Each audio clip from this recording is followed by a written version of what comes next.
Muy buen día. Hoy hablaremos sobre un tema que es importante y fundamental en la materia, que como sabemos es el tema principal y me gustaría empezar por aprender sobre él y sobre todo desarrollar diferentes ramas que nos pueden ayudar a comprender y saber sobre este tema. Primero empezaré hablando sobre qué es la acción colectiva. La acción colectiva es fundamentalmente un problema de consenso moral, ya sea político o ideológico. Ya es un punto de metapreferencias o de coordinación emocional.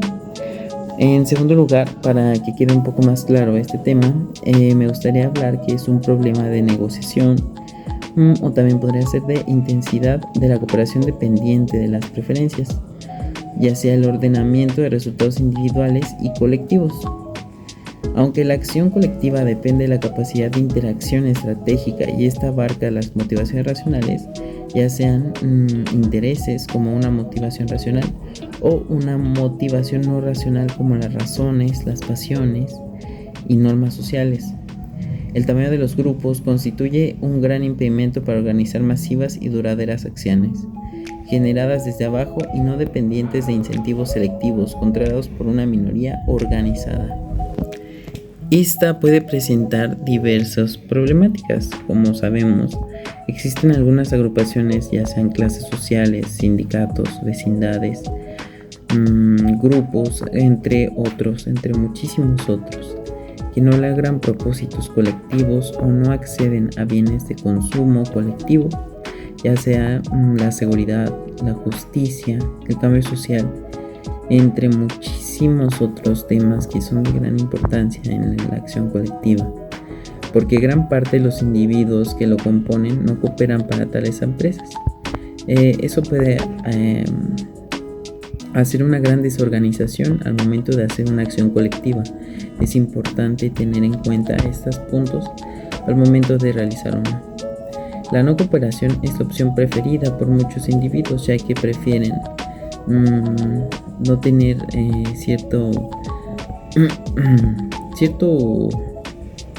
importancia cuando se realiza una acción colectiva, bien sea porque sus preferencias se limitan a fines exclusivos, ya sea marcadamente privados o ideologías personales, o porque prefieren nominalmente las finalidades colectivas, ya que estas buscan que sean otras personas quienes carguen los costos reales de la acción colectiva. Para adentrarnos más en el tema, me gustaría hablar sobre la acción colectiva. Teniendo un enfoque y un análisis más centrado sobre el tema, me gustaría decir que la acción colectiva es un proceso de interacción estratégica. Esta es una elección independiente que requiere del consentimiento moral, político o ideológico, ya como lo había mencionado.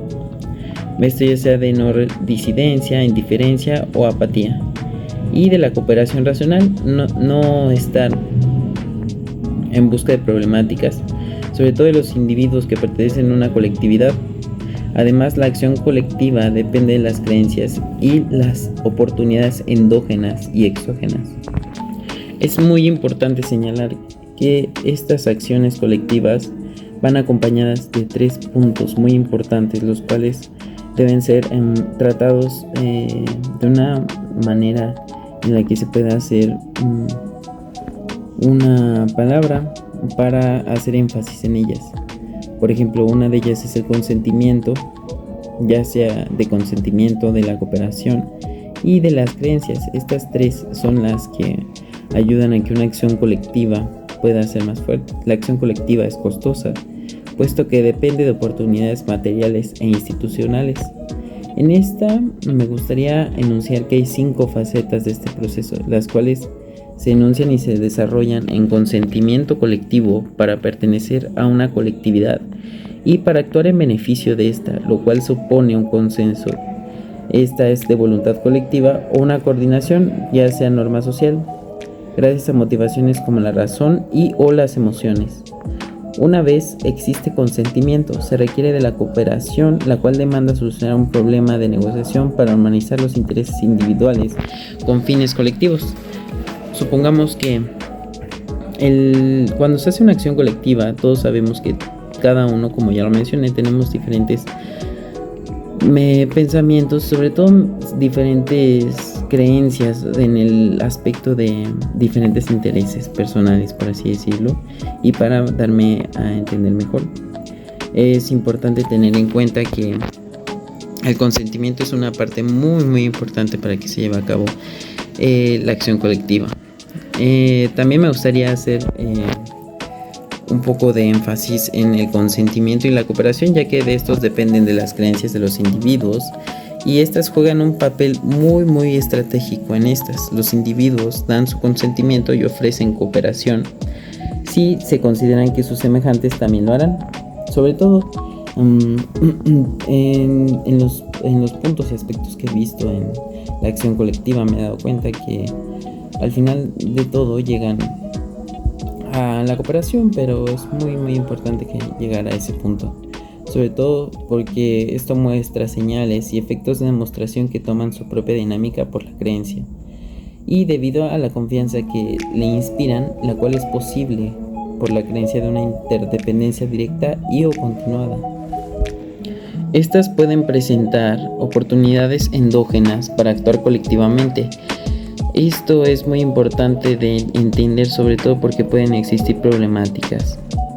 Esto ya que las cuales abarcan las posibilidades de organización e interacción estratégica, incluyendo el tamaño propio de este grupo, además de habilidades y recursos. Así como esto, también existen oportunidades exógenas. Ya hablamos de las endógenas, ahora hablamos de las exógenas, las cuales son de carácter estructural y político. Al realizarse la acción colectiva, no olvidemos la cooperación y la negociación, tal como ya lo había mencionado. La negociación debe ser unilateral cuando existe una división entre quienes mandan, ya sean los empresarios de la acción colectiva o clase gobernante, y a quienes obedecen, masa desorganizada de individuos egoístas.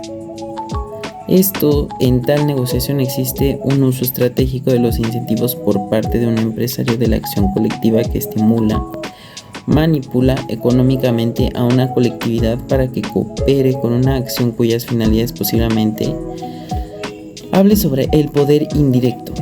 Para referirse a las situaciones donde se compara la cooperación, este lenguaje en la negociación es desencarado y comprende 3 estrategias muy importantes, las cuales son sobornos, que funcionan cuando hay gente dispuesta a cooperar con una causa colectiva a cambio de un incentivo o premio que la representa en beneficio privado. Ya sea las amenazas, que funcionan cuando hay gente que suele cooperar por tema de la sanción, es decir, el incentivo negativo o castigo que los representa un bien privado, y intercambios difíciles de rechazar, que es una mixtura de sobornos y amenazas. Esto lo podemos comparar cuando los gobernados, por así decirlo, la masa que trata de realizar una acción colectiva para los empresarios, ya sea una empresa, por darle un ejemplo, es la problemática que puede suceder, sobre todo porque las personas que mandan en una empresa tratan de sobornar y amenazar a las personas que intentan hacer una acción colectiva, sobre todo porque tratan de sobornar y que se disminuya el plazo y que no lleguen a grandes problemáticas en una muy grande acción colectiva. Como siguiente punto, me gustaría, después de haber dado un pequeño contexto sobre el tema para tener mayor entendimiento, me gustaría hacer un análisis sobre el proceso que se lleva a cabo en una acción colectiva. Esto me gustaría hacerlo de una manera en la que sea más entendible para este video, y mostraré a continuación mi línea del tiempo que realicé, sobre todo para tener mayor interpretación sobre el tema y que sea más entendible, y sobre todo para que sea de una manera más breve, y sobre todo explicar de una mejor manera.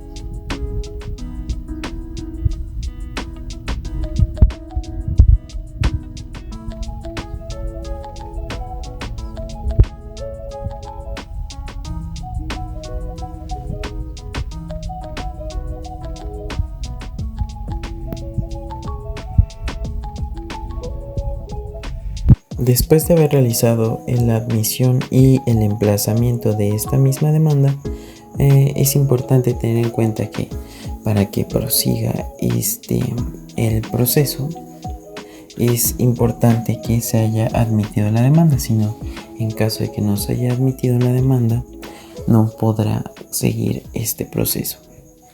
Como siguiente punto, es importante que después, una vez que se haya emplazado al demandado, este mismo haga las manifestaciones respecto a la procedencia de la acción colectiva.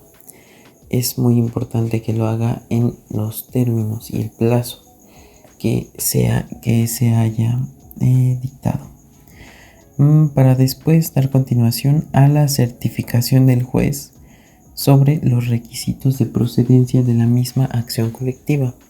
Así, ahí podemos asegurarnos todos y cada uno de los requisitos para que sea procedente la acción colectiva. Después de que haya hecho el juez la certificación sobre los requisitos de procedencia sobre la acción colectiva, ya sea depende de cada uno de los casos, seguirá la contestación de demanda, y esta tiene un plazo de 15 días. Esta misma puede ampliarse por un periodo igual. Como siguiente punto, después de que se haya dado la contestación a esta demanda, es importante tener en cuenta la audiencia previa y de conciliación. Esta audiencia se lleva a cabo para poder verificar que se puede llegar a una conciliación a efecto de que no llegue a grandes rasgos en la misma situación de este proceso de acción colectiva. Sobre todo ello para evitar que haya más problemáticas, sobre todo en el transcurso de seguir dándole trámite a ese proceso de acción colectiva. Después de que se lleve a cabo la audiencia previa y de conciliación, al no llegar las partes a una conciliación, es la apertura de juicio a prueba. Esta tiene un plazo no mayor a 60 días. Es un plazo que deben de verificar todas las partes para llevar a cabo esta etapa sobre este proceso que es de suma importancia. Después de haber llevado la apertura de juicio a prueba, es muy importante tener en cuenta el ofrecimiento y la admisión de pruebas, tal como lo dice el ofrecer después de la apertura de juicio de prueba las pruebas, y sobre todo que admitan las pruebas, y sobre todo eso es lo que se llevará a cabo en la siguiente etapa de este proceso. Sobre todo es muy importante ofrecer las pruebas que sean consistentes en lo que es la acción colectiva para que tenga procedencia y siga su proceso y se lleve a cabo esta acción colectiva. Después de seguir con esta misma etapa de ofrecimiento y admisión de pruebas, ambas partes deben de ofrecer pruebas que, como ya lo mencioné, contribuyan a esta acción colectiva, ya sea para su beneficio o sea para poder solucionar esta acción colectiva. En esta etapa de el ofrecimiento y la admisión de pruebas, me gustaría anexar como un dato importante en la acción colectiva. Según la teoría de la acción colectiva, para que un movimiento social se constituya, es necesario tener en cuenta 3 aspectos fundamentales. Número 1, que las víctimas resistan ante estas privaciones que puedan salir respecto a estas acciones colectivas. Número 2, que estas acciones o frustraciones sean tan fuertes como para arrastrarlos a una gran movilización que pueda hacer que la acción colectiva tenga aún más poder. Y sobre todo, lo más importante, que esta movilización esté marcada con una gran organización, sobre todo ello para tener una acción colectiva mejorada en esta etapa de la admisión y ofrecimiento de pruebas. Después de haber realizado el ofrecimiento y que se hayan admitido todas las pruebas ofrecidas por ambas partes, tanto en este proceso de las acciones colectivas, es importante dar vuelta al siguiente paso, que es ya de las últimas etapas de esta acción colectiva, el cual es la audiencia final para este mismo desahogo de pruebas, que, como ya había comentado en la etapa anterior, es cuando se hizo el ofrecimiento y desahogo y admisión de estas mismas pruebas. Es muy importante tener en cuenta cómo es que se deben de desahogar estas mismas pruebas en esta audiencia final para el desahogo de las mismas. Después de haber realizado y que se haya llevado a cabo esta audiencia final, después de ello siguen los alegatos, los cuales tienen un término no mayor a 10 días, los cuales deben de ser ofrecidos estos mismos alegatos por ambas partes. Después de ello, después de que se hayan llevado a cabo los alegatos, es importante para este proceso de acción colectiva la sentencia, la cual podrá estar en un término no mayor a 30 días. Esto para que esta acción colectiva tenga una solución respecto al conflicto planteado desde la presentación de la demanda en el inicio de este mismo proceso. Este proceso de las acciones colectivas, sin duda, es un mecanismo que abre la tutela de derechos que tradicionalmente quedaban excluidos en nuestro sistema de justicia. Es muy importante en la actualidad la manera en que se lleva este proceso sobre la acción colectiva.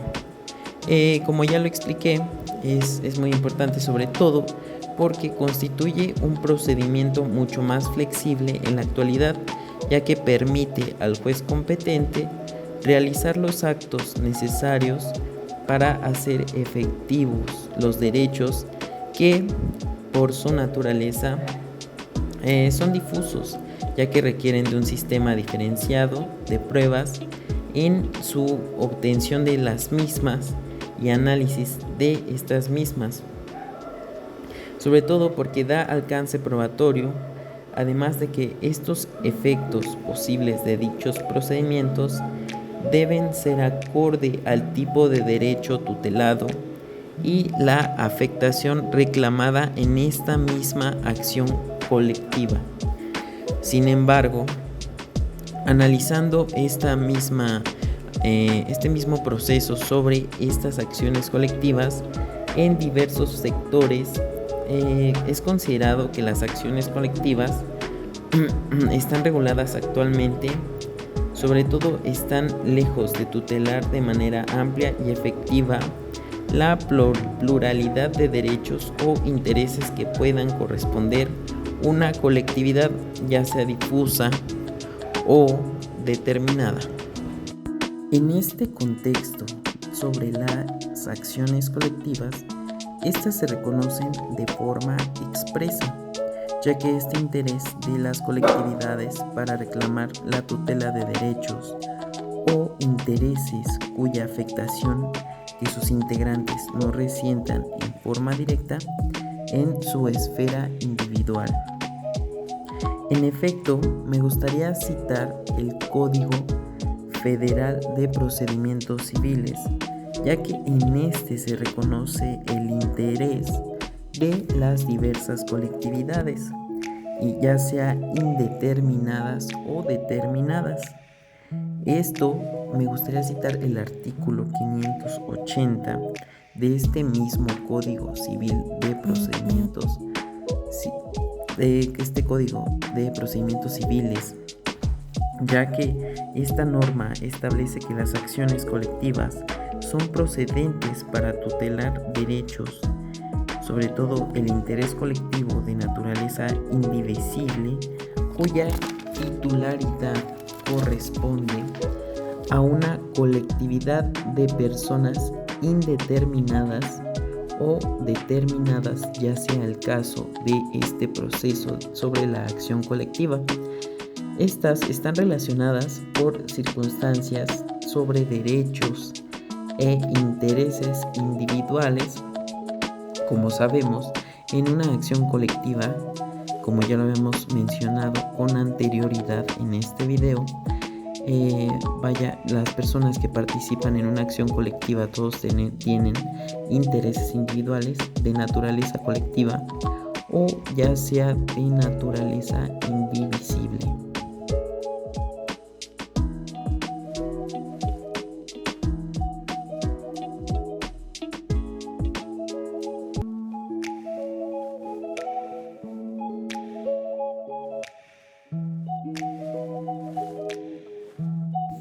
Después de hacer un análisis en la línea del tiempo que realicé respecto al proceso sobre una acción colectiva, me gustaría hacer como una breve y pequeña conclusión. Me gustaría aportar que este tema es muy importante, sobre todo para tener mayor conocimiento sobre estas acciones colectivas. Honestamente no tenía mucho conocimiento sobre este tema, y la verdad es que es un tema que podemos desmenuzar de una manera muy importante, sobre todo para tener en cuenta las diferentes problemáticas y los diferentes beneficios que pueden haber en este tipo de situaciones, sobre todo tener contemplado que pueden haber millones y miles de situaciones diferentes. Es importante tener esto muy en cuenta, sobre todo porque nos ayuda a entender el proceso en el que vivimos cuando se hace una acción colectiva. Esto referente a la línea de tiempo que realicé referente a los códigos del artículo 864 al 879, y sobre todo ver y apreciar más el Código Nacional de Procedimientos Civiles, que nos ayuda a tener mayor comprensión sobre estas problemáticas que pueden suceder entre el ejemplo más común, que es sobre una empresa. Es muy importante entender los amparos también sobre las acciones colectivas. Es un mundo muy interesante, el cual es importante descubrirlo, a pesar de que uno a veces no tiene mayor consideración sobre estos temas. Es muy importante tener en cuenta este tipo de temas, sobre todo para ampliar nuestro conocimiento en las ramas del derecho y, como ya lo mencioné, tener más visión sobre las ideas que pueden llegar a acontecer, sobre todo en este tipo de aspectos, ya sea las acciones colectivas, ya sea acciones colectivas de una gran masa de personas o una muy pequeña masa con la mínima del cual habla el Código Nacional de Procedimientos Civiles, la cual es muy importante tener en cuenta. Gracias por ver este video y espero haya quedado muy bien explicado. Gracias.